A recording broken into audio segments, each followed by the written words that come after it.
The crystal wine glass hit the floor and shattered, sounding louder than it should have in the grand silence of that marble dining room. For a second, it felt like the whole world stopped moving.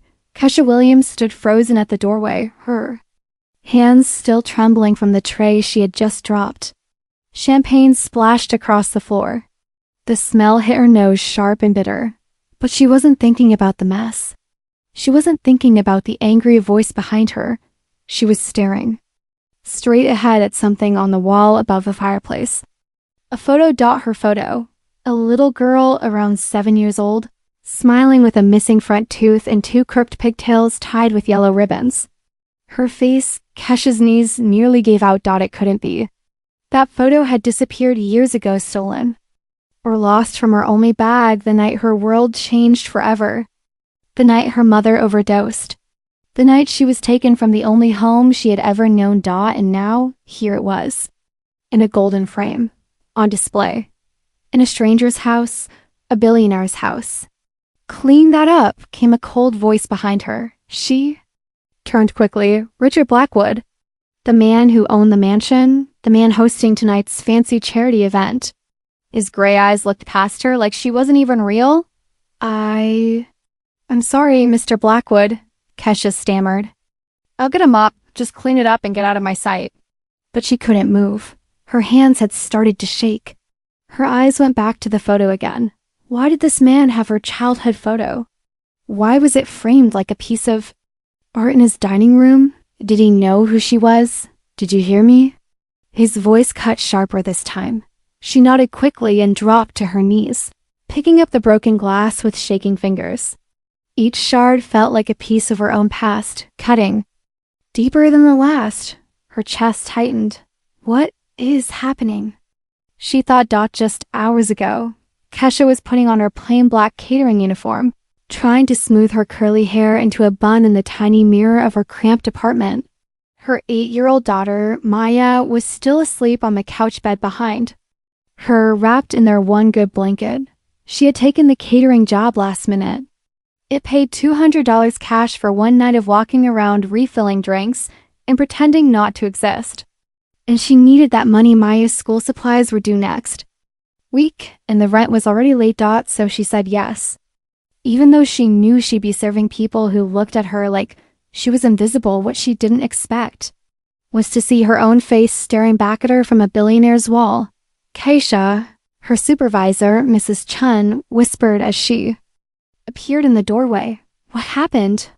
I dropped the tray, she said, standing up quickly and wiping her wet hands on her apron. Mrs. Chun's eyes followed Kesha's for a second toward the fireplace. Then she leaned closer. Don't look too long. Mr. Blackwood doesn't like staff wandering. She nodded and hurried toward the kitchen, trying to breathe again. But her heart kept pounding like she was running from something she didn't understand yet. In the kitchen, steam filled the air. Staff moved quickly, chefs plating hors d'oeuvres, servers lining up with trays. Everything was a blur. She stood near the back door for a second, holding onto the wall. Her fingers still tingled. Her stomach felt sick. That photo? It was the last thing she had from her mother. A memory. A piece of love. She used to keep it folded in a book in her bag when she first entered foster care. It reminded her of her mom, of the way she tried, even when she didn't have much. That birthday was the last time she felt like she mattered. She remembered the yellow dress. Her mom had saved up for it. She even curled Kesha's hair that day. They took the picture on the porch using a borrowed camera.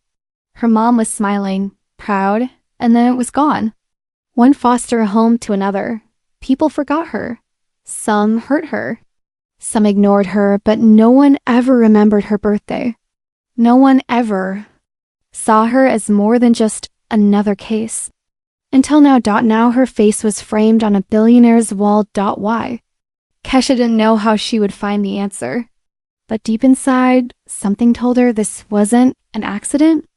This wasn't random, and she wasn't going to ignore it. Not this time. Kesha didn't sleep that night, even after she got home. Even after Maya curled up beside her and mumbled, "Did you bring the cookies, Mama?" She just lay there wide awake, staring at the ceiling in the dark, That photo wouldn't leave her mind.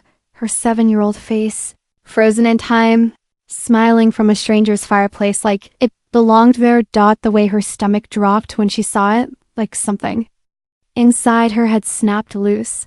She closed her eyes, trying to stop the thoughts. But they kept coming. Memories she had buried so deep, she wasn't sure they were real anymore. The yellow dress, the missing front tooth, her mother's voice singing happy birthday, off-key. With that cigarette rasp in her throat, it wasn't much, but it was the only good memory she had from that part of her life. And the photo was all she had left to prove it happened.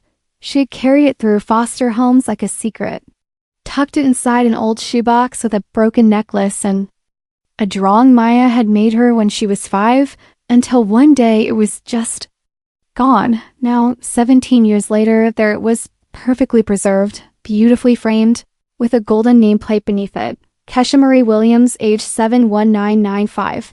She hadn't seen her full name written that way in years, not even on her paycheck. It almost looked like a museum label.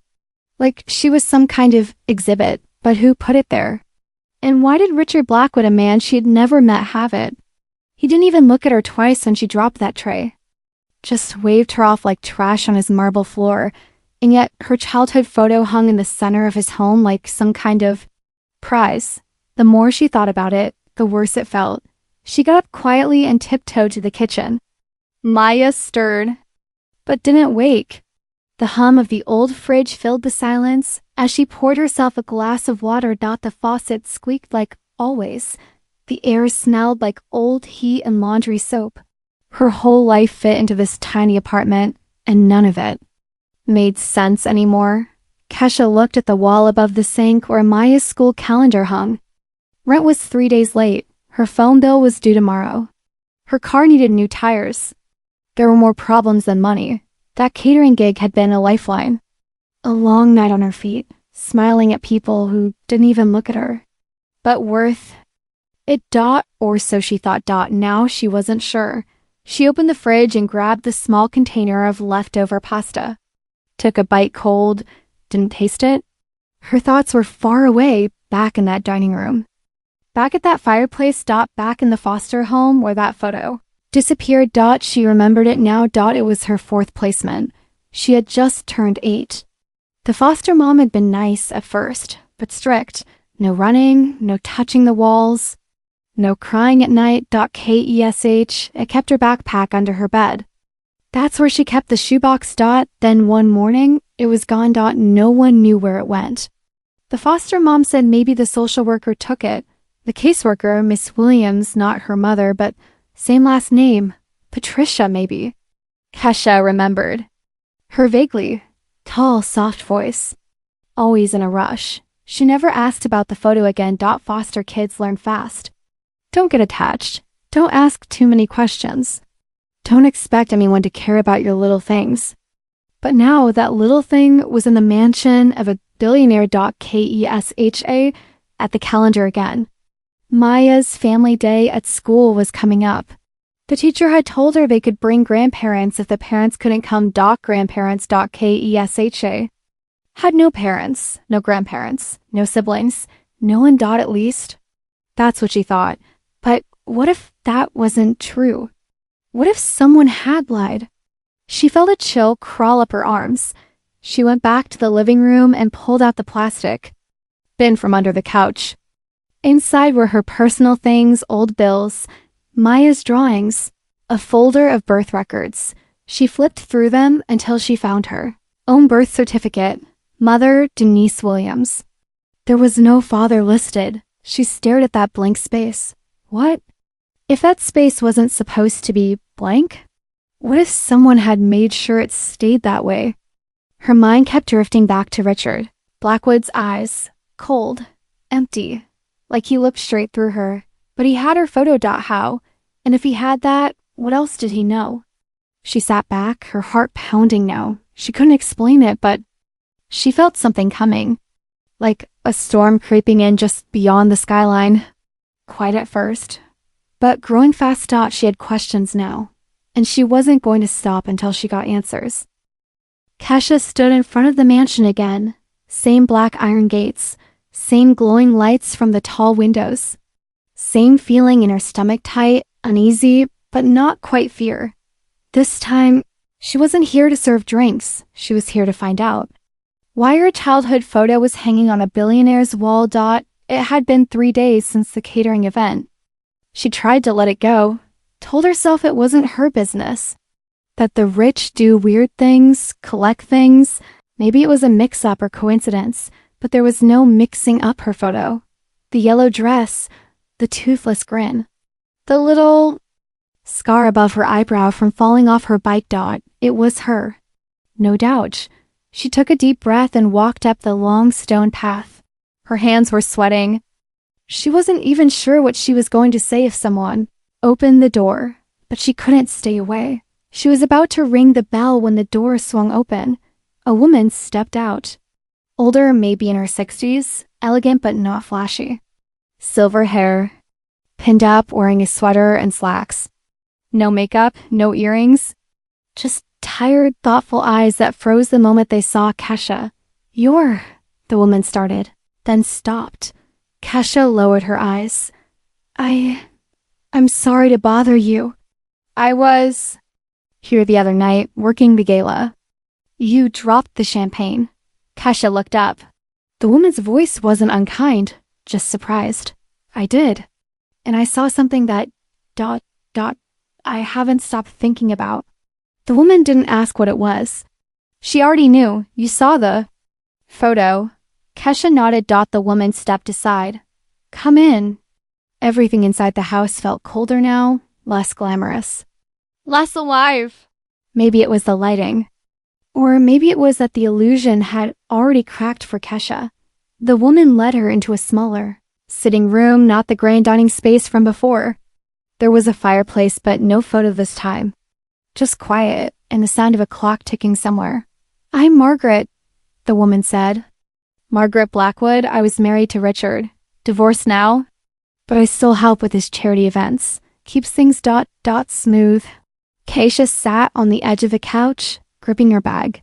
"I don't mean to sound crazy, but that photo... that little girl, that's me." Margaret didn't laugh, didn't doubt. She just sat down across from her and nodded slowly. "I thought so." "You did?" Kesha blanked. "The moment I saw you in the dining room, I felt something. Your face, it looked familiar. I just didn't know why. That photo, it went missing when I was 8. I was in foster care. I've never seen it since. And then, suddenly, it's here." Margaret leaned forward, resting her elbows on her knees. Richard's had that photo for over 20 years. Kesha felt her throat tighten. "How did he get it?" Margaret looked away. I don't know. He never talked about it much. Just said it was a reminder of someone he lost, a daughter. He told me ... she died. Kesha's heartbeat stopped. "What?" Margaret nodded. "He said she died in a car accident when she was very young. He wouldn't say more. But he kept that photo, always." Kesha could barely breathe. "But I'm not dead. I can see that now. So why would he think I was?" Margaret didn't answer right away. She stared at the floor as if chasing a memory she wasn't sure she wanted to catch. "Do you know the name Denise Williams?" Kesha asked softly. "That was my mother." Margaret's head lifted slightly. Her face changed. "I've heard it. A long time ago. Richard once mentioned a woman named Denise. Said she was someone from his past. Someone who complicated things." Kesha gripped her bag tighter. "That's my mom. She died when I was 7. Overdose. After that, I was placed in foster care." "And no one told you anything?" Margaret asked. Double quotes. "No. I don't even know who my father is. It's blank on my birth certificate. I was just a kid." Nobody explained much. Margaret looked away again. Her voice grew quiet. "Richard never mentioned a name, but he was different after she died, withdrawn. He made some big donation to a foster care foundation around that time. Didn't tell anyone why. Just wired the money and moved on." A silence settled between them, thick with unanswered questions. Finally, Kesha whispered, Why keep the photo? Why hang it up in the open? Guilt, Margaret said. Maybe grief, maybe both. But Richard doesn't mourn like normal people. He controls everything, even his sorrow. Kasia blinked back the sting in her eyes. I need to know the truth, she said. Why he has it. Why he thought I was dead. What happened to my mother? I need to know. Margaret nodded slowly. Then we need to talk to someone who was there. When it happened, someone who knows more than either of us. Kasia leaned forward. Who? Margaret's eyes met hers. Patricia Williams, the social worker assigned to your case. She was the one who told Richard his daughter was gone. It was almost midnight when Kasia slid into the passenger seat of Margaret's silver BMW. The streets of Atlanta were quieter than usual, the city lights hazy behind the windshield. Everything felt strange, like a dream she hadn't woken up from, or a memory she had never lived. Margaret's hands gripped the steering wheel tighter than necessary. Her knuckles were pale, her jaw clenched. She hadn't said much since they left the mansion. Kasia didn't blame her. What do you even say when you find out your ex-husband may have had a daughter he thought was dead, and that the daughter is now sitting beside you? Kasia rubbed her fingers together nervously. Her palms were still damp.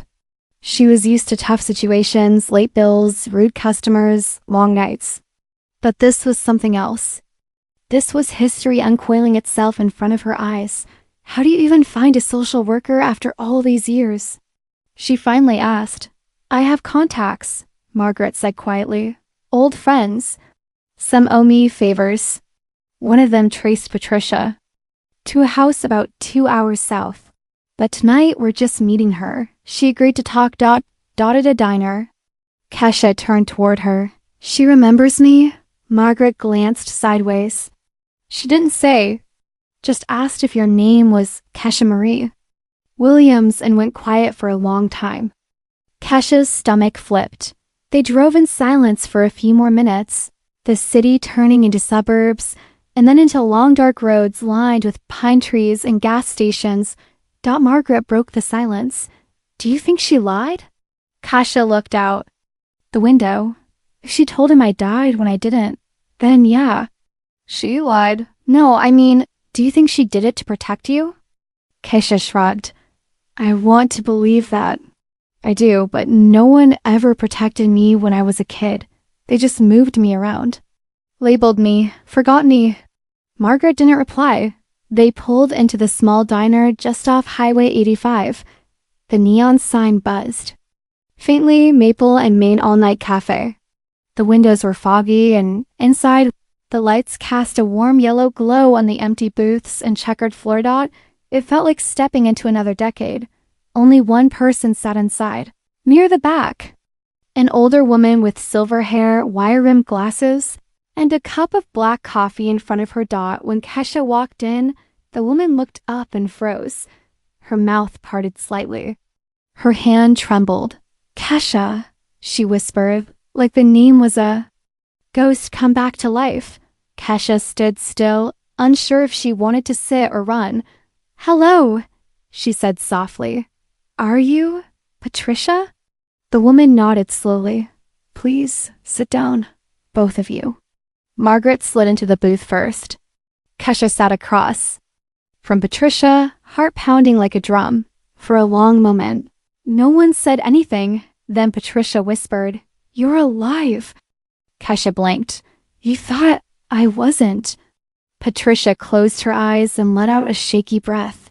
I told him you were dead. Why? Kasia's voice cracked. Patricia opened her purse and pulled out a small file yellowed with aged corners. Bent. She placed it on the table but didn't open it. Because if he knew you were alive, I don't think you would have stayed that way. Kasia stared at her, confused. What are you talking about? Patricia looked up. Her eyes were red, filled with something that looked like guilt or shame. Maybe both. I don't know what kind of man Richard Blackwood really is. The world sees a tech genius, a billionaire, a generous donor. But I saw something else. Margaret leaned forward. What did you see? Patricia hesitated, then spoke slowly. He wasn't just having affairs. He was collecting children. Kasia frowned. What? Your mother, Patricia continued. Denise, she worked in the same building where Richard had his office. She was young, cleaning floors, just trying to get by. He noticed her. She was beautiful, quiet, kind. They started seeing each other in secret. Margaret's eyes narrowed. He told her he loved her, Patricia said. But when she got pregnant with you, everything changed. She wanted to raise you on her own. He wanted control. Kasia sat frozen, listening to pieces of her life she never knew. Patricia took a deep breath. After you were born, he hired a private investigator. He wanted to monitor you both, said it was for your safety. But it wasn't. He was obsessed. Not just with you, but with the idea of building something. A legacy. A legacy? Margaret asked. He believed if he could track children, with his DNA raise them in controlled environments, he could create the perfect heir. He used money to manipulate the foster system, quietly funding homes that would take in specific kids. Some got tutors. Some got tough love. Some weren't so lucky. Kasia's voice came out in a whisper. I was one of them. You were the first, Patricia said, but your mother figured it out. She started asking questions, threatened to go public. She paused. 3 days later, she was found dead. Silence. Kasia's hands went cold. I couldn't prove anything, Patricia said, voice trembling. But I knew. I knew if he found out you were alive, he would do something. So I told him you died. I changed your file. Moved you to another. Region kept transferring your case. You lied to save me, Kasia whispered. I lied to hide you. Patricia said, and I've lived with that lie for over 20 years. Kasia looked down at her lap. 100 emotions swirled: shock, anger, sadness, confusion. But you're here now, Patricia said. And that means something. Margaret spoke softly. We need to know everything, Patricia. Because this isn't just about Kasia anymore. It's about what Richard has been doing. To her, to others. Patricia nodded, reaching for the file. I kept records, she said. Not just of Kasia, but of others. I wasn't the only one who noticed what he was doing. There were others in the system. Social workers, judges. We tried to fight it. And what happened to them? Margaret asked. Patricia looked up. Most of them are gone. The diner felt colder now. Despite the hum of the overhead lights and the quiet clatter of dishes in the back, Kasia sat stiff in the booth, watching Patricia's hands as she opened the worn yellow file. It was thick, bulging with old papers, faded photos, and notes written in tidy, controlled handwriting. The kind that looked official. And dangerous. These are the children, Patricia said, spreading the pages across the table like cards. In a game no one wanted to play, Kasia glanced at the first photo. A boy maybe 10, dark eyes, serious expression. Paper clipped to his photo were notes, IQ test scores, behavioral reports, foster home placement dates, then another girl, then another. All different. All labeled. Subject 17, subject 22, subject 31. Each child had a number, not a name. Kasia's stomach turned. He did this to all of them. Patricia nodded. 47, I was able to confirm. Maybe more. He didn't raise them directly. That would have drawn attention. He used the foundation. Gave money to agencies and homes under the table, influencing where children were placed and how they were treated. Why? Margaret asked. Why go through all this trouble? He believed children could be shaped like clay, Patricia said. And that his blood meant superiority. He thought if he created the right environment with the right pressures, he could engineer a future leader. Someone stronger than him, smarter, colder. Kasia whispered, he was experimenting on us. Patricia looked down. Yes, Margaret's hand covered her mouth. She looked like she was going to be sick. How long has this been going on? Since the early 90s, it started with Kesha. Her mother was the first. But once Richard saw how easily the system could be manipulated, he didn't stop. She picked up a second folder, thinner but sealed with a rubber band. Some of the children thrived on the surface, got into good schools, excelled at sports or leadership. But they all had one thing in common. Kesha leaned in. What? They didn't know who they were. Their records were altered, birth certificates edited, identities buried. And when some of them started digging, asking who their real parents were, why their adoptions were sealed bad, things happened. She opened the folder. Obituaries. Kesha stared at one. A boy named Elijah died in a single car crash at 19. Had just filed a request for sealed adoption papers a week before. Another, a girl named Nina, found in her apartment. Overdose, no note. But her friends told police she had been asking questions about her birth. Family, one after another. I tried to warn them, Patricia whispered. But by the time they were old enough to ask the right questions, it was too late. How did no one stop him? Margaret's voice cracked. He has money, influence, friends in high places. He made generous donations to police stations, political campaigns, medical programs. Anyone who suspected something was bought off or disappeared. Kesha couldn't tear her eyes away from the pile of death. I was just a baby, she said. And he thought he could mold me. He thought he could own you, Patricia replied.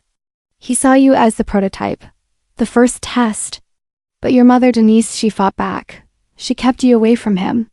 She refused to take his money, and he punished her, Kesha said. Patricia hesitated. I can't prove it.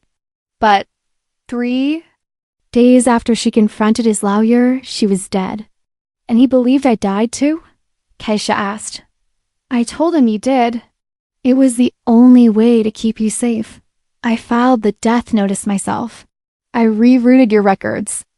I placed you in homes that weren't part of his network. Moved you often to cover your trail. You moved me 13 times, Kesha said quietly. I thought I was just unwanted. Patricia looked like she might cry.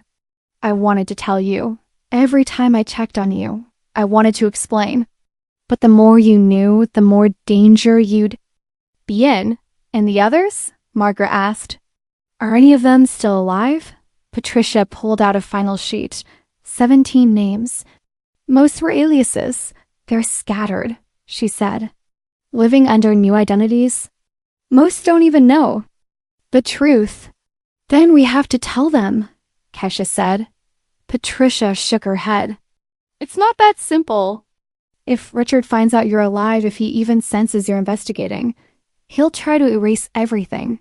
You, me, these files. Margaret leaned forward. Then we don't wait. We expose him. Right now, publicly. Patricia looked at her like she'd gone mad. You want to take on one of the richest men in America with a folder and a thumb drive? We have more than that, Margaret said calmly. We have a motive, a pattern, DNA. Kesha met Patricia's eyes. You said I was the first, then let me be the last. For a long moment, no one said anything. Then Patricia sighed, pulled out a small black box, and slid it across the table. What's this? Kesha asked. A body cam. Everything it records gets uploaded directly to a secure cloud. If anything happens to me, to you, to anyone, this footage goes straight to a network of people I trust. Lawyers, journalists, one retired FBI agent. Kesha nodded slowly. Patricia added, He's going to come for you, Kesha, not with fists. With lawsuits, with manipulation, with charm if he needs to. But eventually with threats. Are you ready for that? Kesha closed the file. I've lived my whole life afraid of things I couldn't name. I didn't know where the pain came from. Now I do, and I'm not afraid anymore. Margaret stood up and looked at both of them. Then it's time we bring the devil into the light. The sky was just starting to fade from gray to soft orange when Margaret pulled the car onto a quiet back road in Monroe, Georgia. Pine trees lined both sides like tall shadows, and the hum of tires on the asphalt filled the silence between her and Kesha. Neither of them had said much since they left the diner. Patricia had given them the address of her house, a modest ranch-style home with a white porch, a wind chime, and rosebush climbing along the front fence. Peaceful, safe. It looked nothing like the weighty truth they now carried with them. Kesha kept glancing at her reflection in the window. Every few minutes, she caught her own eyes, staring back, searching, questioning. For years, she had believed she came from nothing, that her father was just a line left blank, that her life was a long string of accidents and unlucky breaks. Now she knew it had all been designed, from the moment she was born. "You're quiet," Margaret said gently as they turned into the driveway. "I'm trying to figure out how to. Tell my daughter that her grandfather is a billionaire who thinks I'm dead." Margaret's eyes softened. "You haven't told her anything yet?" Kesha shook her head. "What would I even say?" "Hey, sweetie, remember how Mommy said family is complicated? Well, we were part of an experiment. She's only 8. Same age I was when the photo disappeared." Kesha whispered. Margaret parked the car but didn't shut off the engine. "You don't have to do this right away. You don't owe anyone your truth before you're ready. Not even Maya." "I know," Kesha said. "But this secret? It's not just mine anymore." They sat in the car for a few more seconds, watching Patricia water her garden. She looked up when she saw them and smiled warm, tired a little. Sad. When they stepped onto the porch, Patricia waved them inside like old friends. Her home smelled like chamomile and lemon cleaner. The living room was cluttered with framed photos, none of herself, all of children, different ages, different races, different smiles. All former foster kids. Kesha stopped in front of one. "This boy," she said, pointing. "He looks familiar." Patricia walked up beside her. "He was in your second foster home? You wouldn't remember. He left just before you arrived." Kesha tilted her head. "He has my eyes." Patricia didn't say anything, just gently squeezed her arm and nodded toward the kitchen. "Come sit, we need to talk." At the small round table, Patricia placed a new folder between them, thinner than the last, but labeled carefully in red pen, "The Foundation." She opened it and slid out a page-scanned document from 1993. "Your mother," Patricia said, "was one of the first people to apply for help through a small nonprofit called the Children's Future Foundation. It was promoted as a support system for single mothers, housing, job training, childcare. On paper, it was perfect, but it wasn't." Kesha asked. "No, it was a cover. A front Richard created to filter women into his own private database. The goal was to offer help, but in exchange, he got access to their children." Margaret flinched. "That's trafficking." "It wasn't legally because the mothers signed forms, waivers. They never read the fine print. Denise, your mother, was different. She filled out the forms but then backed out. Refused the housing, refused the job interview. She didn't trust it." Kesha felt her throat tighten. "So he kept watching her. He had private investigators following her every move, every phone call. I didn't know how deep it went until after she died. And I think he had her silenced," Patricia said, her voice quiet and hard. 3 days before her overdose, she left a voicemail at a legal aid center saying she had information about illegal child placement. Then nothing. The voicemail was deleted before anyone heard it. I only found out about it through a friend in the county court system." Kesha leaned back, her breath shallow.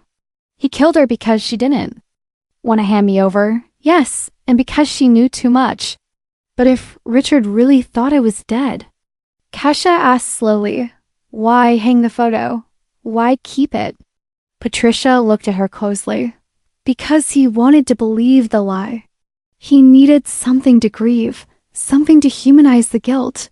Margaret added, "And maybe he wanted the photo up where everyone could see it but no one would ask questions. Because no one else knew the truth." They were all quiet for a long time. Then Patricia, reached into a drawer and pulled out a flash drive. This has everything I've ever collected. On him, DNA tests, surveillance logs, medical reports. Names of former employees. It's encrypted and backed up in 3 separate locations. Margaret's brow lifted. Do you have enough to go public? Patricia nodded. But we can't just release it quietly. He has people everywhere, media, legal, corporate. We'd get buried in minutes. Kesha looked up. Then we don't do it quietly. Patricia frowned. What do you mean? We do it loud. Leave. No chance for him to erase it. No way to shut us down. We go straight to the public. Full exposure. Margaret sat forward, interested now. Social media? Bigger than that, Kesha said. We set up a live stream. We filmed the confrontation. Every word, every reaction.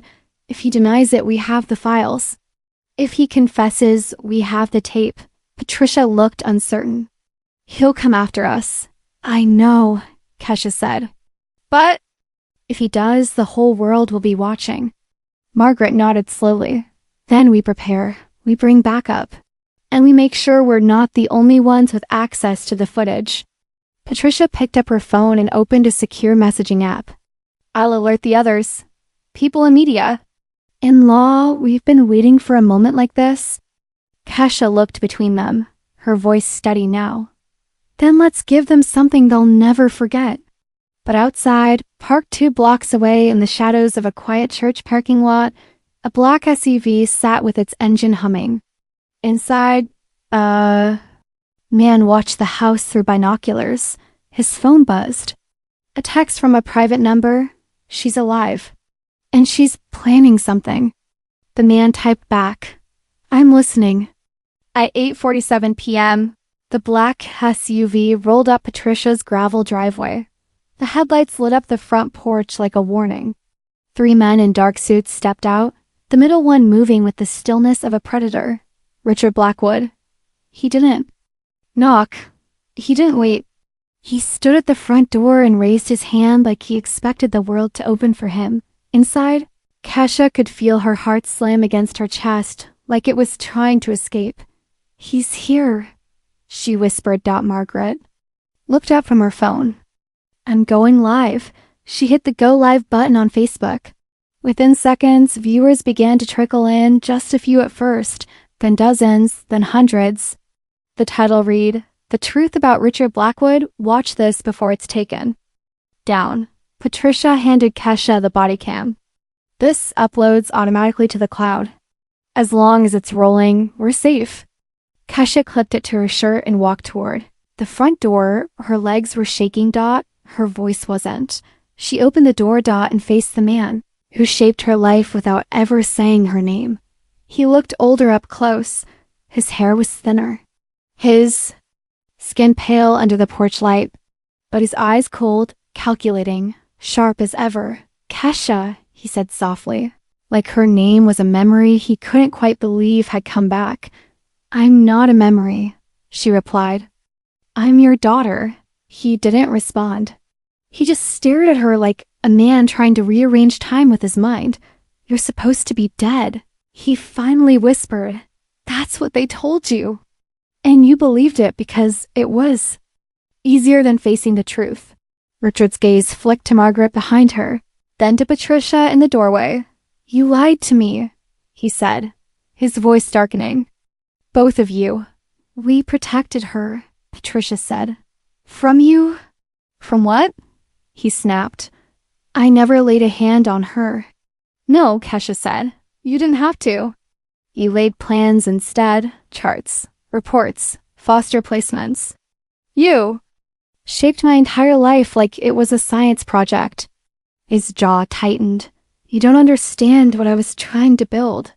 No, she said, stepping out onto the porch so the camera could see both of them. I understand exactly what. You were building a legacy, an empire, not with love, not with truth, but with control, with lies.